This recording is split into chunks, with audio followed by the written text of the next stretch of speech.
Good afternoon, everyone. Welcome to AFFIRM's December Virtual Speaker Series. I'm Jackie Rubino, AFFIRM's president, and I want to extend a very warm welcome and appreciation to all of you for joining us today. Today's program, Modernize Government Through Game-Changing Technology, will be showcasing expertise from exceptional government leaders. Today's session is on the record. We welcome our colleagues in the media and thanks for joining us.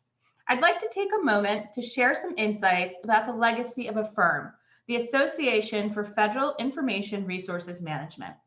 We are a nonprofit volunteer educational organization with the goal of improving the management of information through technology within the federal government, spanning over 40 years. In the spirit of AFFIRM's charter, we have raised and contributed well over $250,000 to date for high school and college scholarships. We'd like to thank our hardworking volunteers for their continuous effort to put these great programs together. Special thanks goes out to today's program leads, Melissa Bruce and Onelia Codrington.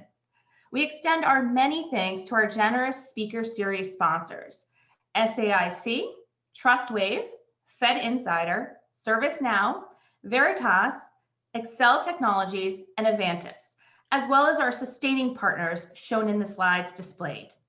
Their logos are included in acknowledgement of our appreciation for their generous support. I would like to now invite Alan Green from our sponsor, Veritas, to say a few words. Alan. Thank you, Jackie. Again, my name is Alan Green. I'm a Senior Business Development Manager for Veritas Technology, supporting our Department of Defense and National Security business. Let me also start by thanking AFFIRM for your 40 years of support to our community. Your efforts in uniting government, industry, and academia and fostering a spirit of collaboration and innovation is an important service to us all. Your support to our future generation of industry and government leaders through your scholarship program also helps secure our future. We at Veritas are proud to be a co-sponsor of this event, which not only speaks to game-changing technology, but also showcases some of the best within our government. Modernize government through game-changing technology is such a timely theme, whether in addressing the issues related to the various aspects of this pandemic or to the varied other dimensions of our national defense, including cyber attacks and ransomware. But game-changing technology begins with the ability to harness the power and leverage the potential of our most strategic asset, our data. With the complexity of IT systems and workloads, along with the increased challenge of cyber threats, maintaining operational resiliency has never been as critical. Whether that data exists at the edge, the core, or in the cloud, Veritas Technologies, through our Enterprise Data Services platform, provides a comprehensive set of solutions that gives you the ability to automate the protection and orchestrate the recovery of those critical data assets. We also ensure the 24/7 availability of business critical applications, providing your enterprise the insights needed to comply with evolving regulations and new data requirements while taking advantage of game-changing technology. Veritas is your one-stop source for enterprise data management. For more information on us, visit our website at www.veritas.gov/government. Jackie, back to you. Well, thank you, Alan, and thank you to Veritas for your continued support of AFFIRM. I would now like to turn it over to Angela Norris from our sponsor, ServiceNow, to say a few words and tell you about our participation in Toys for Tots. Angela. Thank you, Jackie. ServiceNow is pleased to support AFFIRM in its mission and to be a sponsor of these programs which further the dialogue between public and private sector. We are proud to partner with federal agencies to help modernize government and make an impact by leveraging digital workflows.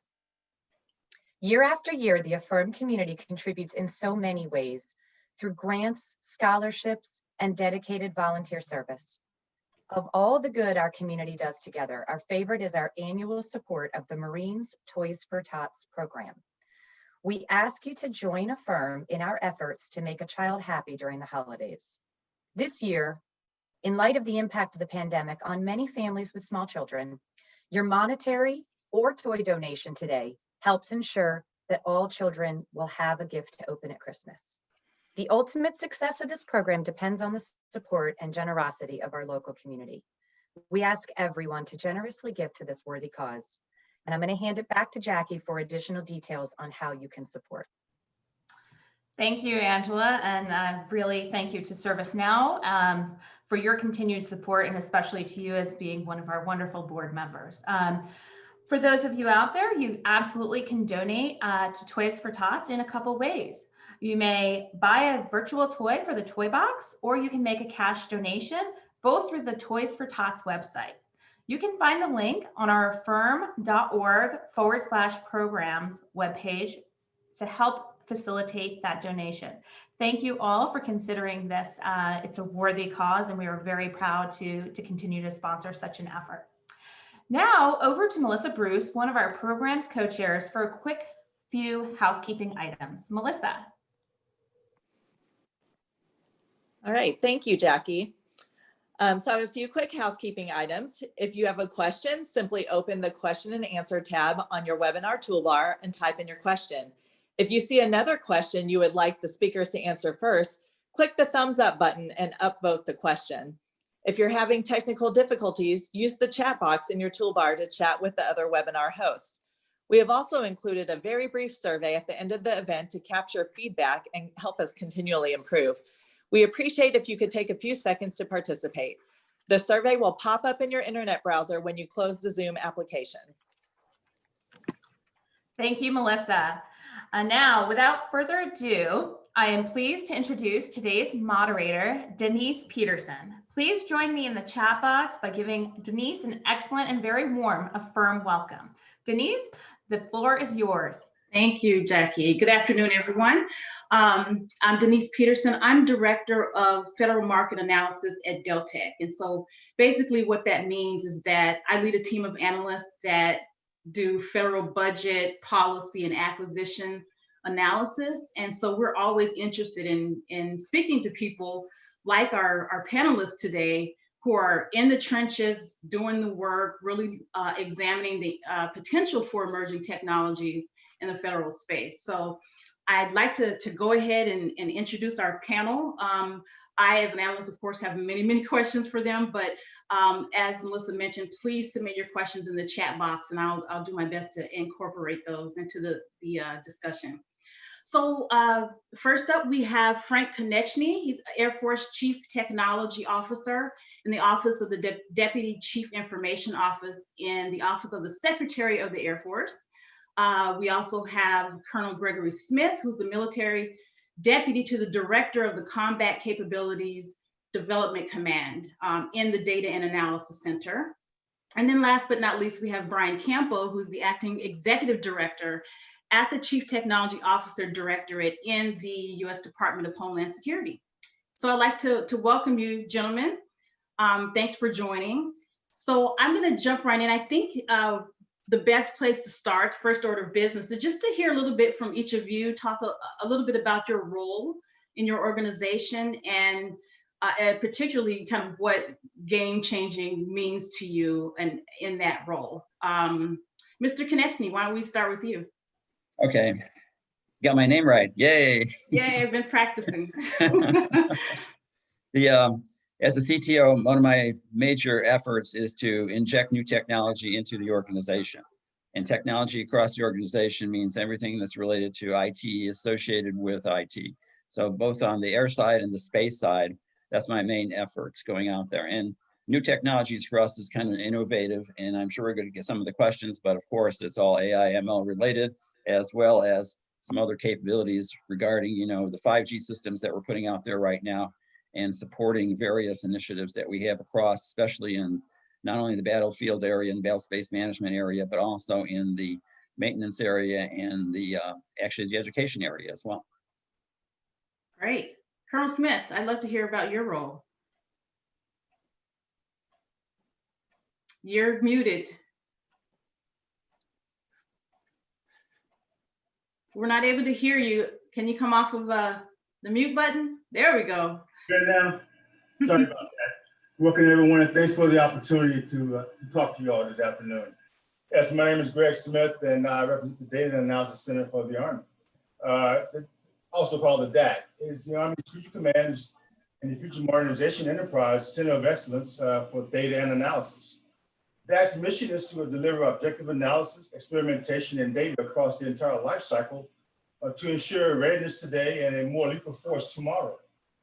The center provides item and system performance data, analysis, modeling and simulation, capability for a full range of Army combat systems to include communication systems and networks, soldier systems and combat support and combat service support systems. Our center also provides products to help Army leaders understand the nuances and trade-offs concerning technical and operational issues ranging from the broadest policy questions facing the Army to highly specialized engineering trade-off analysis to provide the data and analysis required by our Army leaders and customers. The center also depends upon its workforce of scientists and engineers, a state-of-the-art infrastructure for experiments, and extensive liberal modeling and simulation tools. Thanks, Deniece. All right, Mr. Campo, how about you? Hey, good afternoon, everyone. So the Chief Technology Officer Directorate inside of DHS is really focused on a lot of the normal CTO activities, right? Innovative technologies, finding out how we can bring technology into the DHS space, affecting missions, understanding a little bit about how that technology aligns to all of the operational entities. But within DHS, the CTO also has a lot of acquisition requirements as well. So we monitor programs, making sure that program technology needs are being met, while still understanding and applying risk management principles, activities around maintaining programmatics, and also trying to understand really where the department needs to go from a set of technologies. Emerging technology is certainly a piece of that, but really understanding technology, understanding where it fits within the mission, and really trying to make sure that there's a business value proposition for everything that we do from a technology perspective. All right, thank you.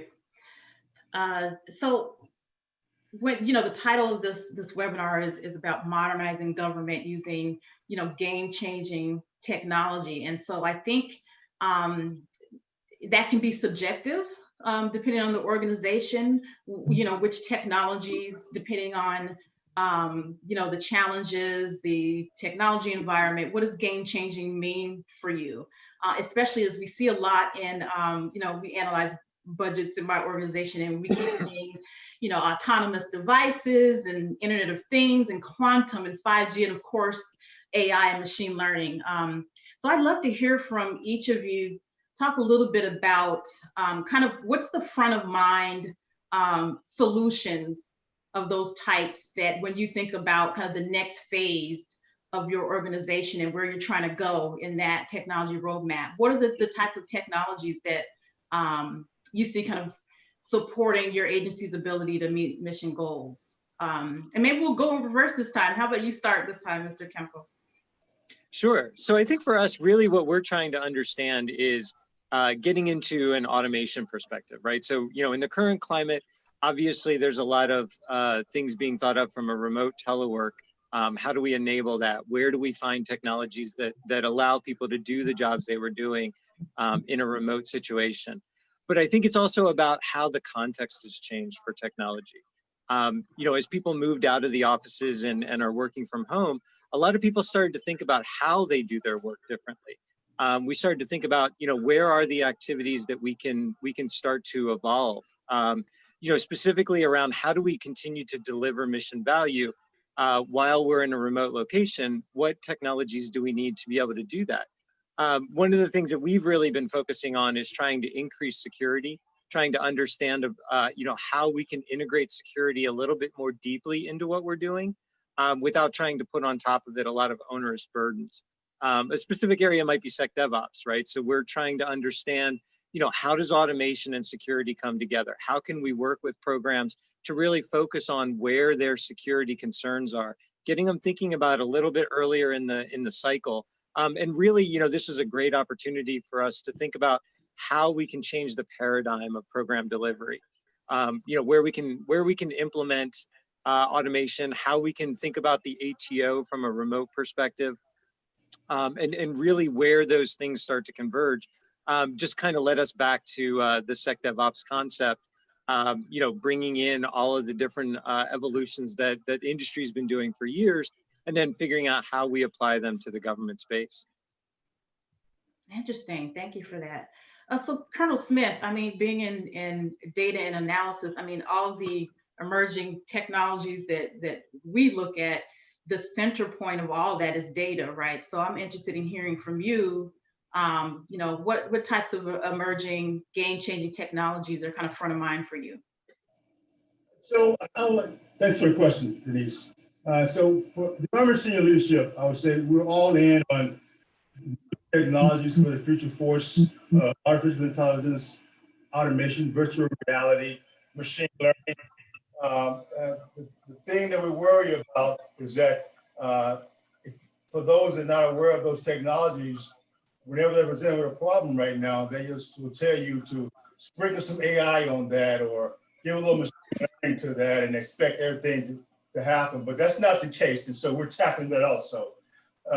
But we do realize the United States will not be able to keep up a decisive edge in the ground combat for the future without a heavy reliance on artificial intelligence and autonomy in both combat and combat support systems.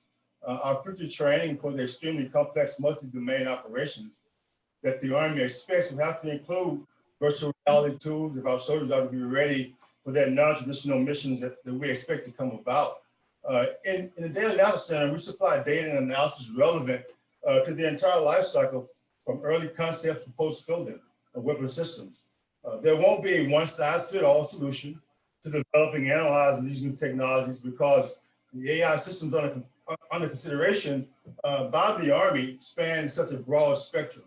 And for example, each of the three following technologies I'm talking about right now will require very different development plans, metrics, and measurement methods. For instance, a decision support system that filters incoming message traffic and provides the commander with the common operating picture based on that traffic, or an automated target recognition system which draws in an arbitrary network of sensors and determines the highest value targets and how they should be serviced. And the last one, an optionally manned fighting vehicle with several different classes of armaments is in the early process of developing those types of tools. So all three of those developments require different forms of AI and virtual reality in order to defeat the enemy.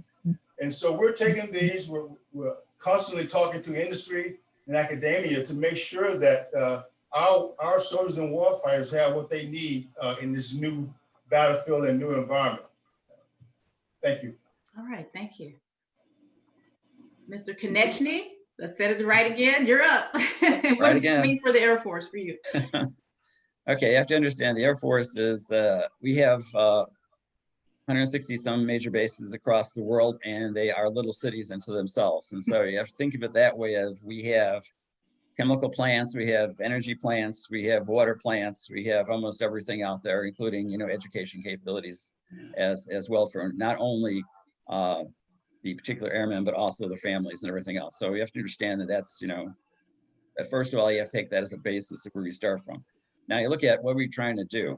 In the technology area, let's take some programs. We have the Flight Line of the Future program. Basically, this is to actually do predictive maintenance activities. As the aircraft lands, we want to be able to extract the data from the engines and determine exactly what has to be done, so that the maintenance person can actually do this quickly enough, and so we can have some information right away. So that's one AI/ML capability that we have been working on for a while now, and we'll continue to do that. In fact, enlarge that some more, because as we start talking about what the maintenance person can do, it's a question of what AR/VR capability can we provide on top of that in a certain way to say, the AR is basically dial a friend someplace and get the experience in. And that's very important now, because as the COVID, half the people are rotating back and forth on the bases, or they're staying at home. If they're doing, work with their computers, they're at home. If they're actually maintaining it, they're rotating back and forth, because you can't keep everybody on the base now at the same time. So the specialist may be sitting at home and I want to be able to talk to them and have my junior mechanic understand what's going on. And so that's where the AR, VR comes in helpful to them to actually determine, call a friend, figure out what's going on, have them help you fix the thing without him having to actually or her enter the base and actually do something with it. We also have another flight line of the Pilot Next. Pilot Next is basically how you start training pilots through AR, VR capabilities. And you want to train them together at the same time against different threats. And so we have that program as well. And so I think what you see is that we're basically trying to increase mission effectiveness through the tool sets. And I think that's what we all want to do, is how can we actually do a better mission? And so we're looking at, RPAs right now, robotic process automation capabilities, because some of us are sitting at home and we want to be able to do things faster and you can't show up at the base. So we're looking at those capabilities, and we have several programs with that, as well as, of course, the big program, which is ABMS, which is the JADC2 basis for battle space management across the world. So this, a lot of those are capabilities, AI, ML, distributive learning, advanced robotics, and everything associated with it. So if you look at the gambit of what we're trying to do, it's very wide range because of all the mission activities that we have to do for the Air Force at each of the bases that we have. Yeah, it sounds like the scope is broad, and these things that may be kind of brand new for some organizations are pretty well entrenched in the Air Force. So, it sounds like when you're thinking about emerging technology, you're seeing all these great case studies and use cases, and from a strategic point of view, see how these types of technologies can further the mission. Of course, you have to think about what needs to be in place before you can get there, right? What are the investments that have to be made? What's the foundation look like? So I'm interested in hearing from you all. And we'll just, whoever wants to speak up on this one, what are the investments that your organization had to kind of prioritize in order to bring some of these things to life, or that you have planned that have to be a priority in budgets in order to take advantage and implement some of these, game-changing technologies? Do any of you have any thoughts on that? I mean, I'll start, unless Brian wants to start. Oh, no, go ahead. We go back and forth. First of all, we need to know, we had to have a very good communications basis. So we're actually putting LTE 5G on all the bases right now. We have 10 bases already done. We'll have another contract leasing opportunity for 20 bases awarded in January, February. After that, we're going to be able to do the other bases as well. And so we're progressing down to make sure we have a rock solid communications network that actually can support all the new and advanced activities we want, especially the AI ML capabilities that we've talked about. Besides that, we're working with various incubators, like we work for AI, we work with MIT as to a way of understanding what we have to do and using some of their expertise, as well as the other incubators that are out there.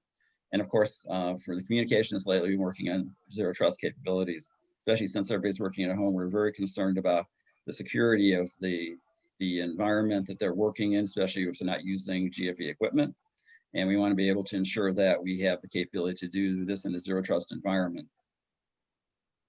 Yeah, I mean, I would add on to what he's saying, right? Infrastructure is key. So in order to be able to do these new technologies and be able to integrate, high volume data activities like AI, ML, you really have to think about your infrastructure. And a lot of times, what we're finding is that the infrastructure isn't, necessarily built for the amount of data traffic. So we've been taking on a pretty big infrastructure modernization effort, trying to get to things like SD-WAN, IPv6, looking at things like TIC3, CASB, the cloud security gateways, moving things into the cloud, getting them out of data centers gives us a lot of ability to scale, gives us the ability to really think about where we're placing and how we're scaling activities, gives us a lot more flexibility about quicker deployment of technologies. The idea that bringing in a technology like AI or ML, is an easy process. You go find a great partner, they bring a great technology to the table, is one aspect of it, but there's a lot of things that have to go into pure planning.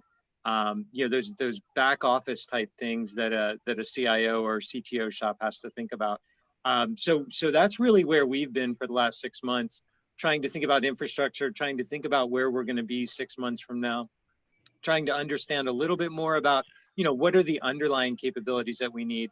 And then absolutely, as Frank mentioned, Zero Trust has been a major initiative for DHS, trying to understand security, trying to make sure that as we're bringing in new technologies, we've got controls and security paradigms in place to make sure that they come in securely. All right. Colonel Smith, do you have anything to add? Yes, Deniece, I'll piggyback on what Brian just talked about. So we too are measuring, putting a lot of investment in the infrastructure. But the other thing that we're also investing in is the workforce. In order to do the different technologies of AI and machine learning and everything else the industry is doing, in order for us in the service to stay with them and ahead of the enemy, we have to invest in our workforce. And so infrastructure investment and workforce investment goes hand in hand. We're bringing a lot of bright minds from industry and academia, and they're learning a lot of cutting edge technologies and capabilities, and they're bringing them with them. However, the infrastructure that we have is not up to speed to what they're used to in academia and industry. So we're doing that investment from both the hardware, software, and just, you're redoing a lot of things in order to allow this new talent and workforce to come in and capitalize on everything they've learned, to bring in those industry learning points and knowledge points they bring with them. So that's where our biggest investment is. Not only is there infrastructure, but it's also taking information from these new hires. What do you need to make us successful, and making sure that we invest in that? So we're trying to make sure that we move away from, the spreadsheets, the arcane databases, pen and paper, and trying to make sure we meet that new hire where they are and where we need to be in order to make sure that we're putting the best capability into the soldier's hand, into the warfighter's hands, in order to continue to protect the United States. I'm glad you brought that up, because my next question was really about kind of the people and the expertise needed to execute some of these things. And, I've been doing this long enough where I, talk to government people, and the theme is almost that the technology is the easy part, that sometimes it's the people and the expertise and the culture and change management and things like that. So I'm interested in hearing more about that, like in terms of, are you able to, do you have enough expertise in-house? How are you balancing that investment in, federal employees with partnering with industry and trying to develop, that balance and, maintain progress towards your goals in these technologies? Any thoughts on that? Sure, I'll go. We have several ways of doing this. We've established Digital University, which was a way of having the airmen go out and doing whatever courses they think they're interested in a way of understanding that they may be doing other things that's not in their career field. And we found that out when we first fielded Kessel Run, which is the DevSecOps capability that we first started with. And we gathered people together that was not in their career field, except they liked the program, and it worked really well. So we had some inorganic talent, and we actually, when we did that, we actually worked with another vendor to actually show us how to do team programming and everything else. Even though they didn't do the programming, they had to show us how to do it. And I think that's pushed us into the next environment of, exactly what we wanted to do as opposed to anything else. And also we have different initiatives too, like we have an RPA challenge, throughout the Air Force. Tell us where you think RPA can be applied to alleviate the problems that you have. And we select, certain ones that they go up and they get evaluated, and we actually fund some of these programs now. So we're looking at not only that they're learning how to program an RPA or something, they're actually looking at it from a mission perspective now and saying, yeah, I've done this, and I can push it out to a mission and help myself and other people at the same time. So I think, things like that is helping the airmen understand that, yes, we are a technology organization to a certain degree. And you can look at all the missions So we have a lot of missions and we can't stay at the top, what we actually need. So we're looking at the bottom to tell us what they think that we need and giving them capabilities to actually do that challenge and actually go forward into the organization and field something. Yeah. I mean, that's a great idea because then they're invested in it, right? Because they had a hand in kind of crafting what that looks like. Yeah. Mr. Campo, did you have any comments on that? Yeah, well, so, qualified technical talent is a challenge for everyone, right? I'm sure that the government has some specific challenges, but everybody in the technology industry is looking for better, more talent. I really like what Frank was talking about with training. Training is a key aspect of maintaining the talent, right? We want to make sure that we're getting good talent, but we also want to make sure the talent continues to grow. Talent is retained as we go through the different cycles with them, right? We're looking at a couple of different aspects for that. One of the things that we're doing is we're trying to create a consolidated network operations and security center. So, we're looking at trying to bring in a lot of feds that have that understanding, that understand network and security and the context between the two. The other piece that we've really been looking at, and one of the places where we've done some interesting data, analysis and really engaged with the workforce is trying to understand a little bit more about how do we keep the workforce engaged, especially in the current situation. We've done a lot of data analytics. We've done a variety of surveys across the department, within the CIO shop, really trying to understand better so that we can build some long-range training plans to get people the skills for where we want to be in the future. And then the other piece is really trying to, develop sort of career paths for folks. We've got, a diverse workforce. When you look at the missions that DHS has, we have everything from law enforcement to, pure technology, cybersecurity agencies, disaster relief, really trying to build career paths and give people the flexibility to come into one career path, learn about others, and then take that knowledge and really take it out to the components where the mission happens. So, really the conceptual understanding of how technology workforces evolve and grow, definitely something that we're doing and a really good place for some interesting data analysis. Right. Thank you for that. So I want to take a question from the chat here. And it goes back to kind of the discussion about infrastructure and modernization. And I'm going to add a little bit to it. So the question was about how has the recent news about the Russian hacking impacted how you're thinking about infrastructure and accelerated modernization due to working from home? And I think the combination of those kind of external, threats combined with how COVID and remote working and all that is kind of shaking the foundation a little bit, and kind of uncovered some vulnerabilities. It's a new day for folks, right? So I guess the question is around how does that kind of start to shift or accelerate your thoughts around IT modernization priorities as the threats and the environment change a bit around you? So I'll start. I think that we see threats all the time, right? There are immense threats that we're always trying to mitigate, trying to understand, trying to get ahead of. Any particular threat just increases our knowledge and helps us understand where the attack vectors are. But I think the shift has to be getting into a proactive threat stance, right? We tend to think of security from a reactive state, right? We're gonna identify an issue, we're going to remediate it, and then we're gonna try and make sure it never happens again. But really where I think we've got to get to, and one of the things we've got to start thinking about is proactive threat analysis, proactive threat engagement, and that's really where the zero trust side of it comes in. Especially with remote assets, people working at home, unprotected networks, folks kind of blurring the line between their home computer and their personal computer on the same network. We really need to start thinking proactively about where security threats exist and trying to get ahead of them. Trying to move things into different enclaves is great. If you own the network, you own the device, and you can manage everything in between it.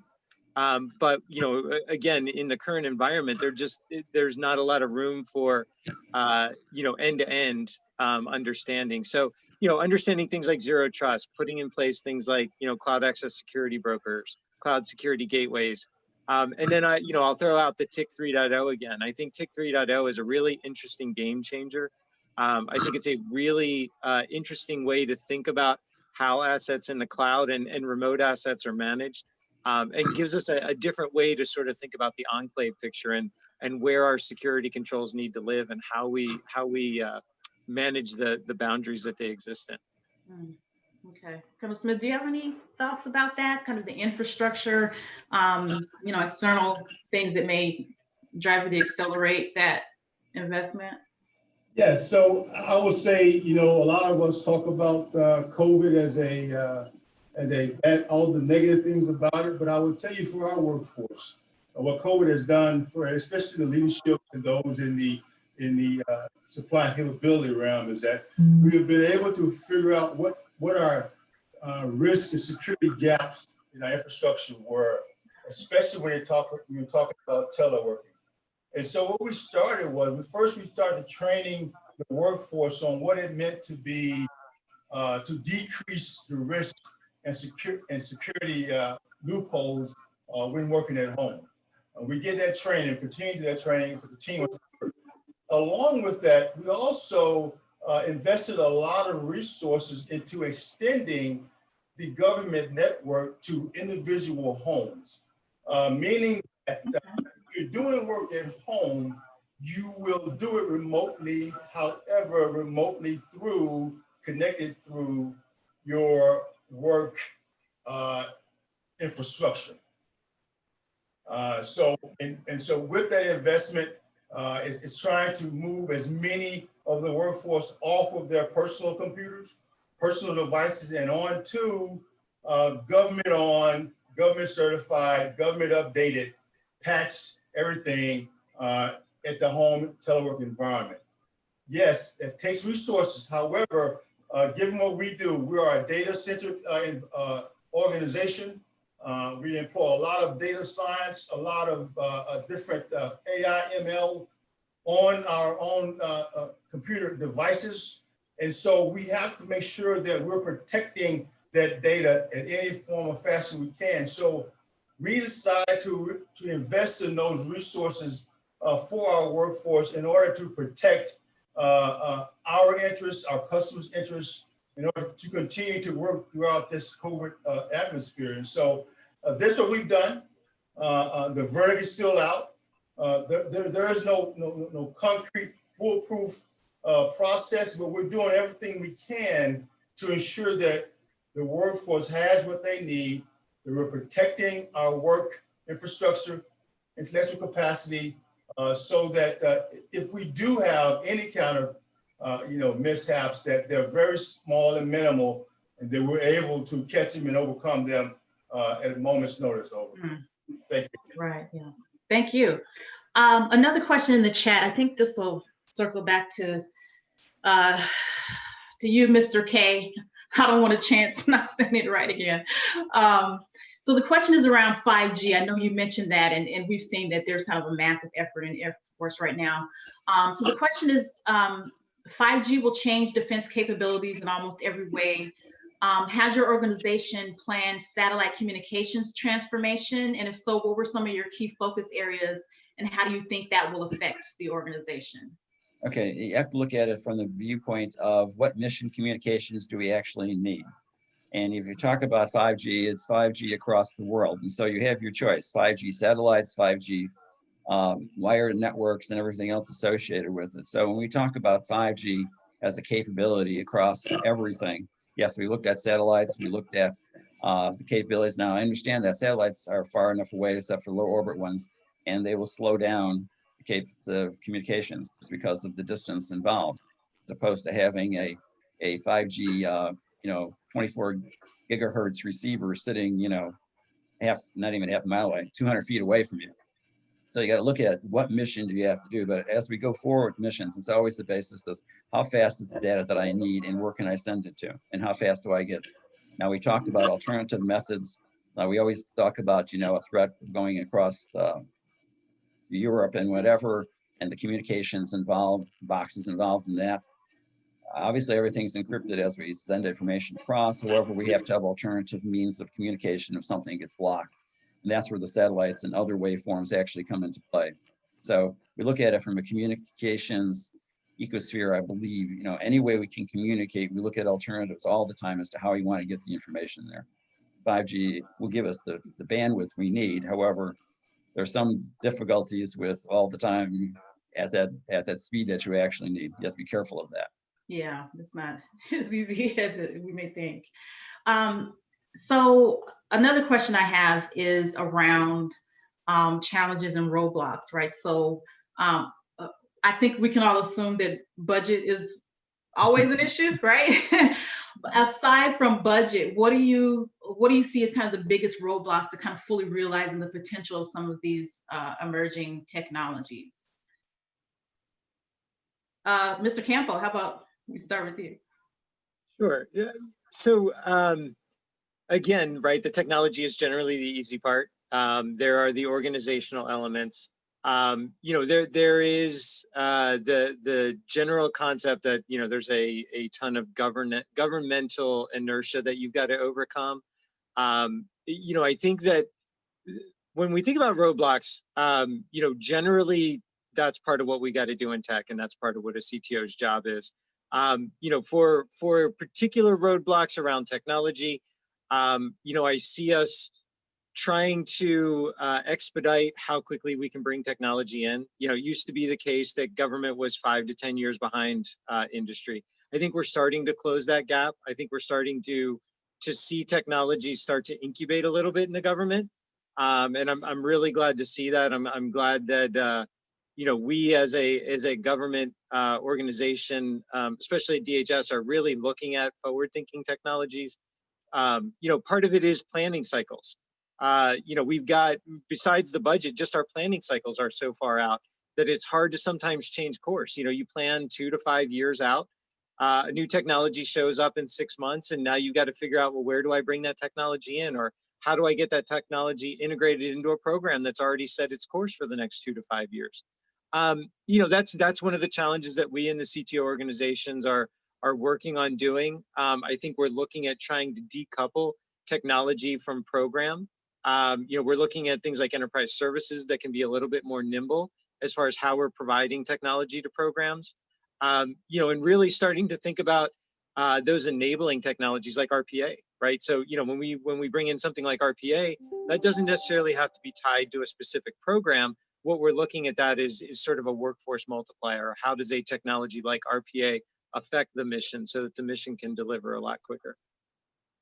Okay, there's another question around data, which I know is kind of central to everyone. And perhaps Colonel Smith, this is one for you as well, but many government organizations have started implementing data lakes to analyze data. Data mesh principles are gaining ground in government. Do you plan to transform your data operations using data mesh principles and logical architecture? So it's very specific, but I think there's a lot of question around preparing data to be able to really fully maximize the use of these technologies. Since Colonel Smith, maybe I'll start with you, since that's your world, that's where you live, right? What do you think about that? Yes, per se. So that's a good question. It's a very familiar question. Happens a lot. Not just about data lakes. So we're talking about all things data, and data could be anything. Data comes in the forms of structured and unstructured. And so with what we do, a lot of experimentation, a lot of science technology, the data takes all forms. And so you have to have a governance structure that deals with how you go, regardless of if it's going to be a data lake or whatever, or mesh or what have you, there has to be standards around that data in order to bring it into whatever environment you want to bring it into. And those standards need to be agreed upon across your enterprise that you're working with so everyone understands what that data is. At the end of the day, data needs to be usable. Data needs to be accessible. And so what we do here at our center is to make sure that everyone understands what those standards are. We don't turn away any kind of data just because we don't like it or it's messy.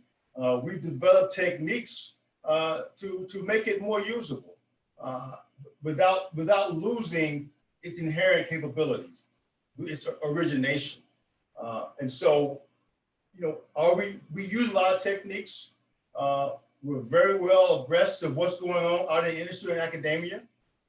We use those techniques also where we can. There's some things based upon where we exist, we cannot use readily. We have to do some other things to get to that point. But we do those also. And so, yes, we are capitalizing on advancements in how you deal with data. And we do it sometimes probably more cautiously than your average data person would think we should be. But we do it for certain reasons, because our data is not only what I would call day-to-day data, it's data that's also used in a tactical setting. So we have to make sure that we create a balance between what we do on a day-to-day basis and what we do that helps to deliver capability to the warfighter in a tactical setting, and not just your day-to-day, what I will call a sterile environment. So we deal with that. We don't shy away from it. We love messiness. And so that's what we live at. So, available for more if you need it. So for our other panelists, we talked about kind of setting the stage to be able to take advantage of these technologies. For you, how much of that was really looking at data and where it's stored and how it's managed and how it's shared and all that type of strategies? I know there's a federal data strategy. How much of the kind of pre-work and preparation was around just thinking about the data portion of everything? I'll start this time. We're looking at what fusion points where the data makes the most sense. Like, for instance, for the 5G side, that's the base level where the information comes in. That's the fusion point, and that's where you're going to do the modeling. However, you have to be careful of knowing all the fusion points, because you're in a battle space, the fusion point may be on a drone someplace as it gathers multiple data together and comes out with an answer that sends an answer someplace else. So it's a question of looking at everything and where you really need the data to support the particular mission that you have. And you have to make sure that the data that you have is the authoritative data and it's current. This is always a big issue. When we start talking about data lakes, it was the currency of the data that you're putting in the data lake. And the answer a lot of times is, oh, it's about a week old. Well, that doesn't help you if you're doing readiness calculations. You need data that's current. So you got to be careful of that, as well as how often do you want to run the information and how much you want to clean the information. And Greg says a mess of stuff. We have a mess of stuff too. It's really messy. And so the question is how much you want to clean the data, and the way you clean it is very important, because you may have biases in the cleanliness of the data that you have, and you may actually cause problems when you're actually doing decisions based upon that data. So there's lots of facets for data when we look at it, but it's, where does it need to be to support the mission, I think is probably the essential one. Yeah, and I would agree, right? I think, so we had CTO and CDO co-located at DHS within the CTO's office. And the first place that we started, without even trying to understand the cleanliness of the data or how the data was structured, was really trying to get to base truth, right? To really be able to do anything with data, to understand how fusion can work, and for, data fusion to even begin, or to even create data lakes and data warehouses, we had to get to consistent structure. We had to understand how our governance was going to work. We had to really stop and sort of break it down to its base truth. The broader your data set, the more data you're trying to bring in, the different sources. To Frank's point about, how old is your data? Understanding currency of data across multiple data sources. If you're bringing in old data and trying to fuse it with new data, or if you're trying to compare data entities that have changed over time, all of those are huge issues that you've got to understand. And being able to bring data together really is where the data becomes valuable and sort of turns into information that you can make decisions off of. But it's so much more than just bringing data together. It's so much more than just trying to figure out where data can be useful. You really have to get to the point where that data becomes consistent, it's governed correctly, and it's managed effectively. Absolutely. Yeah, standardization helps a lot, doesn't it? My next question is around, because I get this question all the time from a research perspective, is around, are your organizations leveraging things like other transaction agreements to address some of these emerging technology requirements? Because there's a lot of kind of interest in industry, because historically the thought of OTAs is really, I guess, narrow around, well, that's just for like weapon systems development and those kind of things. And we're even seeing in the data a real pivot to leveraging those for AI and cyber and cloud computing and things like that. So I'm interested in, are any of you kind of leveraging that as a tool for some of the access to non-traditional vendors, as well as the flexibility that can come along with that? So I'll jump in first. I mean, we're lucky at DHS to have the Science and Technology Directorate, within management with us. So they are very creative as far as how they leverage solutions, contracting solutions. We've got things like the Silicon Valley Innovation Program. We've got OTAs. We've got a variety of things that S&T uses to really get out to vendors. And that kind of goes back to your question, right? So what are some of the impediments to bringing in new technologies? A lot of times new technologies come out and it's hard for government to get access to them. Things like OTAs, innovative programs that departments are doing. And I think a lot of departments are really starting to think that way. They are critical. They are great ways to get to non-traditional vendors, especially when you're thinking of things like AI, some of those really, really far horizon technologies. It takes time for those small companies that have great ideas to really get into the government contracting system, to become available to us on the major vehicles that we use. So yes, absolutely, we partner with S&T quite a bit, specifically because they have access to some of those vendors. Yeah, I'll join in on top of that. Our Air Force Innovation Center, which is AFFIRM, actually uses small business innovation research information all the time, and they always use OTAs and OTA production OTAs. So after they achieve what we call a phase 2 actual development in the field, they can actually go and be acquired by anybody in the Air Force without any further competition involved with it. So in fact, I'm managing now, I think 8 or 9 OTAs, small business information research projects, as well as we're probably going to get some more in, because there's another wave of them coming in. That's probably going to be 6 or 7 more. So I'll be running about 15 to 20 of those just by managing ourselves. And they are quantum, they're AI, they're you name it. We have a wide variety. We have cybersecurity embedded in the DevSecOps platforms. It's very interesting from a small business perspective how they can actually do the work and succeed. And that's the way we're trying to inject everything into the Air Force right now, through OTAs. Thank you for that. That does sound really exciting and interesting. I'm definitely going to kind of keep pace with what you've got going on over there. It looks like we're running out of time, but I'd like to thank all of you. This has been a really interesting conversation. I've learned a lot from you gentlemen. It's always interesting to see kind of what's going on in the trenches, so to speak. So I appreciate your time, and I will turn it back over to Jacqueline. Great. Well, thank you all so much. Frank, Colonel Smith, Brian, of course, you, Deniece, for a wonderful and robust and interesting discussion on such a timely topic. We appreciate you all taking time out of your busy schedules to be here, and really, we applaud you for all of your contributions and efforts and what's going on, especially in these unprecedented times. So thanks everyone in the audience for joining us. We do encourage you to join us on January 13th for our AFFIRM virtual speaker series, our 6th annual Trailblazing Women in Government IT. It's going to be a really great, robust conversation. And of course, we hope that you'll join us in donating to the Toys for Tots campaign, And you can go to our website, affirm.org/programs to find out more about how to do that. Thanks so much and have a wonderful day.